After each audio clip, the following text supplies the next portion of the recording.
Muraho neza, ni Sibo James Tech and AI, tekinoloji na AI. Uyu munsi ngiye kukwereka indangamuntu ya telefone. Ni imibare ukwiye kuba warabitse kuri telefone yawe. Buri muntu wese imibare arayisabwa.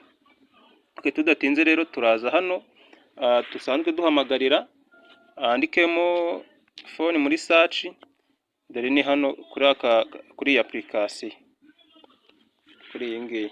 Iyi ntunzeho agafureshi, ubundi ukandeho. Kwiga AI mu buryo bworoshye, subscribe Sibo James Tech and AI. Ugikandaho batabaguha hano wahamagarira. Noneho tukanda akanyenyeri urwego 06. Nidukanda urwego baratabaguha aka device information akangaka.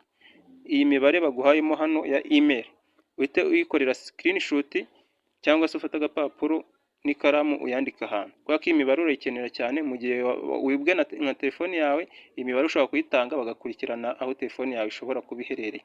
Iyi mibare rero buri wese akeneye kuba yarayibitse, ni nk'uko nabivuze, iyi ni indangamuntu ya telefone. Okay, murakoze. Mutubwire muri comment, ese email mu magambo arambuye bisobanura iki, cyangwa se ICCD bisobanura iki mu magambo arambuye. Murakoze.